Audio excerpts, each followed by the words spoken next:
Hello everyone, ನಮಸ್ಕಾರ ಎಲ್ರಿಗೂ. Welcome back to my channel. ನಾನು ನಿಮ್ಮ ನಾಗು.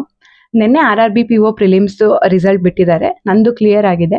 ಆ್ಯಂಡ್ ಹಾಗೆ ಯಾರ್ಯಾರ್ದೆಲ್ಲ ಕ್ಲಿಯರ್ ಆಗಿದೆ ಅವ್ರಿಗೆ congratulations and all the very best ನಿಮಗೆ ಮೇನ್ಸಿಗೆ. ಇನ್ನು 6 to 7 ಡೇಸ್ ಏನಿದೆ ಅದನ್ನು ಕರೆಕ್ಟಾಗಿ ಯೂಟಿಲೈಸ್ ಮಾಡ್ಕೊಳ್ಳಿ, ಚೆನ್ನಾಗಿ ಓದ್ಕೊಳ್ಳಿ. ಆ್ಯಂಡ್ ಹಾಗೆ ಇದರಲ್ಲಿ ಕಟ್ ಆಫ್ ನೋಡೋದಾದರೆ IBPS ಥರನೇ ತೀರಾ ಕಮ್ಮಿ ಹೋಗಿದೆ ಅಂತ ಅನ್ನಿಸ್ತಿದೆ. ಬಿಕಾಸ್ ಕಮ್ಮಿ ಅಟೆಂಪ್ಟ್ಸ್ 35, 36 ಈ ಥರ ರೇಂಜಲ್ಲಿರೋದುವೆ ಕ್ಲಿಯರ್ ಆಗಿದೆ ಈ ಸತಿ. ಸೊ ಮಾರ್ಕ್ಸ್ದು ಎಲ್ಲ ಬಿಟ್ಟಾಗ ಗೊತ್ತಾಗುತ್ತೆ ಕಟ್ ಆಫ್ ಯಾವ ರೇಂಜ್ಗೆ ಹೋಗಿದೆ ಅಂತ.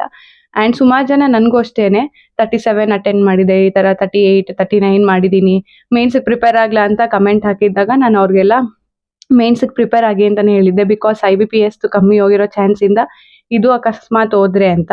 ಆ್ಯಂಡ್ ಇನ್ನೊಂದು ಕಡೆ ಏನಿತ್ತು ಅಂತ ಹೇಳಿದ್ರೆ, ಈಗ ಆಂಧ್ರದಲ್ಲಿ ಒಂದು ಪೋಸ್ಟ್ ಇಲ್ಲಿರೋದ್ರಿಂದ ಅಕಸ್ಮಾತ್ ಅವರಲ್ಲಿ ಆಲ್ಮೋಸ್ಟ್ ಇಲ್ಲೇ ಬಂದು ಅಪ್ಲೈ ಮಾಡಿರ್ತಾರೆ, ಅದರಿಂದ ಏನಾದ್ರು ಜಾಸ್ತಿ ಹೋಗುತ್ತಾ ಅನ್ನೋದು ಒಂದು ಕಡೆ ಇತ್ತು. ಬಟ್ IBPS ಕ್ಲರ್ಕ್ದು ರಿಸಲ್ಟ್ ನೋಡಿದಾಗ ಇದು ಅದೇ ಥರ ಹೋಗುತ್ತೇನೋ ಅಂತ ಅನ್ಕೊಂಡಿದ್ದೆ. ಆ್ಯಂಡ್ ಯಾರ್ಯಾರ್ದೆಲ್ಲ ಕ್ಲಿಯರ್ ಆಗಿದೆ ಇನ್ 6 to 7 ಡೇಸು ಕರೆಕ್ಟಾಗಿ ಓದ್ಕೊಳ್ಳಿ. ನಾನು ವಿಡಿಯೋ ಸೋರ್ಸ್ಗಳದ್ದು ಹೇಳೋದಾದರೆ GAಗೆ ಏನು ಮಾಡಿ ಅಂತ ಹೇಳಿದ್ರೆ, ಇವಾಗ ಆಲ್ರೆಡಿ ಸುಮಾರಷ್ಟು ಓದಿರ್ತೀರ. ನಾನು ಏನು ಮಾಡಿದ್ದೀನಿ ಅಂತ ಹೇಳಿದ್ರೆ, ಮಂತ್ಲಿ ಕರೆಂಟ್ ಅಫೇರ್ಸ್ ವಿಡಿಯೋಸ್ ಬಿಟ್ಟಿರ್ತಾರಲ್ಲ ಅದು ನೋಡ್ಕೊಂಬಂದಿದ್ದೀನಿ. ನಾನು ನೋಡಿರೋದು ಖುಷ್ ಪಾಂಡೆ ಸರ್ದು. ಯಾಕಂತ ಹೇಳಿದ್ರೆ ನಾನು SBI ಟೈಮಲ್ಲೂ ಅವ್ರದ್ದೇ ನೋಡಿದ್ದೆ. ಸೊ ಅವ್ರದ್ದೇ ಇನ್ನೊಂದ್ಸತಿ ನೋಡಿದ್ರೆ ನಾನು ಏನು ಓದಿರ್ತೀನಿ ಅದರದ್ದೇ ರಿವೈಸ್ ಮಾಡ್ಕೊಂಡಂಗೆ ಆಗುತ್ತೆ. ಇಲ್ಲ ನಾನು ಇವಾಗ ಬೇರೆ ಸೋರ್ಸ್ನ ನೋಡೋಕೆ ಹೋಗ್ತೀನಿ ಅಂತ ಹೇಳಿದ್ರೆ ಇವ್ರು ಯಾವುದೋ ಹೇಳ್ಕೊಟ್ಟಿರ್ತಾರೆ, ಅವ್ರು ಯಾವುದೋ ಹೇಳ್ಕೊಟ್ಟಿರ್ತಾರೆ, ಎರಡೂ ಮಿಕ್ಸ್ ಆದಾಗ ನಮ್ಗೇನು ಗೊತ್ತಿಲ್ಲ ಅನ್ನೋ ಥರ ಆಗುತ್ತೆ. ಸೊ ಇವಾಗ ಏನು ಮಾಡ್ಬೇಕಂತ ಹೇಳಿದ್ರೆ, ನಾವು ಏನನ್ನು ಓದಿದ್ದೀವಿ ಅದನ್ನ ಇನ್ನೊಂದ್ಸತಿ ರಿವೈಸ್ ಮಾಡ್ಕೊಂಡು ಬಂದರೆ ಒಳ್ಳೇದು. ಸೊ ನಾನು ಅವ್ರದ್ದು ಮಂತ್ಲಿ ಕರೆಂಟ್ ಅಫೇರ್ಸ್ದು ವಿಡಿಯೋಸ್ ನೋಡ್ಕೊಂಡು ಬಂದೆ. ಆ್ಯಂಡ್ ಹಾಗೇನೆ ಇನ್ನು ಈ ವಾರದಲ್ಲೆಲ್ಲ ಟಾಪ್ 100 ಇಲ್ಲ RRB PO mains related current affairs ಅಂತೆಲ್ಲ ವಿಡಿಯೋಸ್ ಆಗ್ತಾ ಹೋಗ್ತಾರೆ. ಅದನ್ನ ನೋಡ್ಕೊತಾ ಹೋಗಿ. ನಾನು ಹಾಗೇನೆ ಮಾಡೋದು, ಅದನ್ನೆಲ್ಲ ನೋಡ್ಕೊಂಡು ಬರ್ತೀನಿ. ಒಂದ್ಸತಿ ಏನೇನು ಓದಿದ್ದೀನಿ ಎಲ್ಲ ರಿವೈಸ್ ಆಗುತ್ತೆ. ಆ್ಯಂಡ್ ಹಾಗೇನೆ PDFs ಯಾವ್ದಾದ್ರು ಸಿಕ್ಕಿದ್ರೆ ಟಾಪ್ 100, 200 ಈ ಥರ ಕ್ವಶನ್ಸ್ ಇರೋ PDF ಸಿಕ್ಕಿದ್ರೆ ಅದನ್ನೆಲ್ಲ ಓದ್ಕೊತಾ ಹೋಗಿ. ಇನ್ನು ಕಂಪ್ಯೂಟರ್ ಅವೇರ್ನೆಸ್ಗೆ ಬರೋದಾದರೆ, ನಾನು ಅರೋರಾ ಎಜುಕೇಟರಲ್ಲಿ sir 15 days already top 40 questions ಅಂತ ವಿಡಿಯೋಸ್ ಅಪ್ಲೋಡ್ ಮಾಡಿದ್ದಾರೆ. ಅದನ್ನ ನೋಡಿ ಕಂಪ್ಲೀಟ್ ಮಾಡಿದ್ದೀನಿ. ಇನ್ನು ಎಕ್ಸಾಮ್ ತನಕ ಎಷ್ಟು ವಿಡಿಯೋಸ್ ಅಪ್ಲೋಡ್ ಮಾಡ್ತಾರೆ ಅದನ್ನೆಲ್ಲ ನೋಡ್ಕೊಂಡು ಬರ್ತೀನಿ.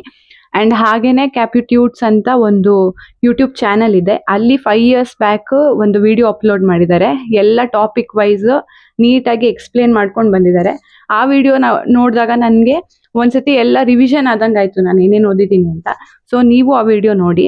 5 years ಬ್ಯಾಕ್ ಹಾಕಿರೋದು 1.1 million ವ್ಯೂಸ್ ಹೋಗಿದೆ. ಆ್ಯಂಡ್ ಹಾಗೇನೆ ಆ ಚಾನಲಲ್ಲಿ ರೀಸೆಂಟಾಗಿ ಕೆಲವೊಂದು ವಿಡಿಯೋಸ್ ಅಪ್ಲೋಡ್ ಮಾಡಿದ್ದಾರೆ. ಶಾರ್ಟ್ಕಟ್ ಕೀಸ್ ಆಗಿರ್ಬೋದು, ಇನ್ನೊಂದು 3 hours ಏನೋ ಕ್ವಶನ್ಸ್ ಮ್ಯಾರಥಾನ್ ಮಾಡಿದ್ದಾರೆ. ಅದನ್ನ ನೋಡ್ಕೊತೀನಿ ನಾನು, ಅದು ಮತ್ತೆ ಶಾರ್ಟ್ಕಟ್ ಕೀಸು. ಸೊ ನೀವೇ ಅದನ್ನೆಲ್ಲ ನೋಡ್ಕೊಂಡು. ಇನ್ನು ರೀಸನಿಂಗ್ಗೆ ಬರೋದಾದ್ರೆ ಪುನೀತ್ ಸರ್ ವಿಡಿಯೋಸ್ ನೋಡ್ಕೋತೀನಿ ನಾನು. ಅವರು 10 days 10 ವಿಡಿಯೋಸ್ ಮ್ಯಾರಥಾನ್ ವಿಡಿಯೋಸ್ ಅಂತ ಅಪ್ಲೋಡ್ ಮಾಡ್ತಾ ಹೋಗ್ತಿದ್ದಾರೆ. ಮೊನ್ನೆಯಿಂದನೇ ಶುರು ಮಾಡಿದ್ದಾರೆ. ಆಲ್ರೆಡಿ ಇನ್ಪುಟ್ ಔಟ್ಪುಟ್ ಬಿಟ್ಟಿದ್ದಾರೆ. ಆ್ಯಂಡ್ ನೆನ್ನೆ ಹಾಗೆ ಫುಲ್ ಪೇಪರ್ ಮಾಡಿದ್ದಾರೆ ಅಂತ ಅನ್ಸುತ್ತೆ. ಆ ವಿಡಿಯೋಸ್ ಇನ್ನೂ ನೋಡಿಲ್ಲ, ಅದನ್ನೆಲ್ಲ ನೋಡ್ಕೊಂಡು ಹೋಗ್ತೀನಿ. ಆ್ಯಂಡ್ ಕ್ವಾಂಟ್ಸ್ಗೆ ಬರೋದಾದರೆ ನಾನು ಕೌಶಿಕ್ ಸರ್ ಮತ್ತು ಮೇನ್ ಆಗಿ ಕೌಶಿಕ್ ಸರ್ ಮತ್ತು ಆಶೀಶ್ ಅರೋರಾ ಸರ್ದೇನೆ ಕ್ಲಾಸ್ಗಳು ಕೇಳ್ಕೊಂಡು ಹೋಗ್ತೀನಿ.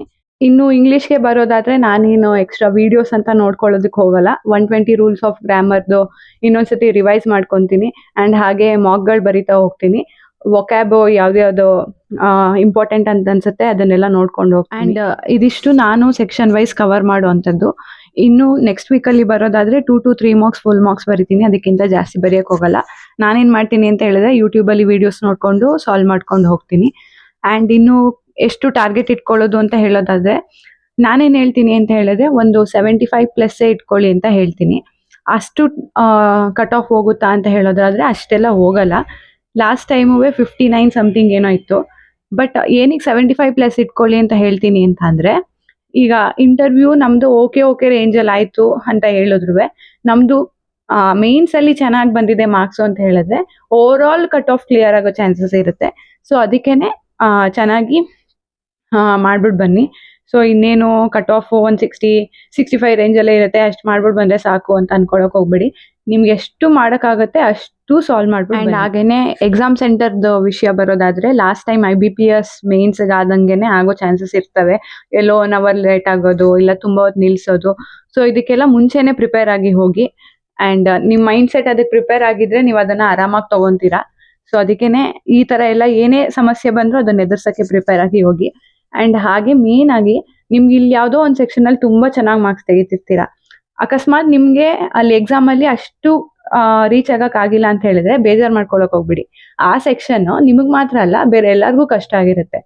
ಸೊ ನೀವು ಒಂದ್ ಸೆಕ್ಷನ್ ಚೆನ್ನಾಗಿ ಮಾಡಿಲ್ಲ ಅಂತ ಹೇಳಿದ್ರೆ ಇನ್ ಮಿಕ್ಕಿದ್ 4ಕ್ಕೂ ಅದು ಎಫೆಕ್ಟ್ ಮಾಡಕ್ ಹೋಗ್ಬಾರ್ದು. ಆ ಸೆಕ್ಷನ್ ಆಯ್ತಾ ಬಿಟ್ಬಿಡಿ ಅದನ್ನ ಅಲ್ಲಿಗೆ, ಈ ಸೆಕ್ಷನ್ ಚೆನ್ನಾಗಿ ಮಾಡೋದಕ್ಕೆ ಹೋಗಿ. ಸೊ ಹಾಗೇನೆ ಓವರ್ ಆಲ್ ಎಕ್ಸಾಮ್ ಚೆನ್ನಾಗಿ ಮಾಡ್ಬಿಟ್ಟು ಬನ್ನಿ. ಯಾವುದೋ ಒಂದು ಸೆಕ್ಷನ್ ಚೆನ್ನಾಗಿಲ್ಲ ಅಂತ ಬೇಜಾರ್ ಮಾಡ್ಕೊಳ್ಳೋದಕ್ಕೆ ಹೋಗ್ಬೇಡಿ. ಅಂಡ್ ಹಾಗೇನೆ ಯಾರ್ಯಾರ್ದೆಲ್ಲ ಕ್ಲಿಯರ್ ಆಗಿದೆ, once again congratulations, all the very best.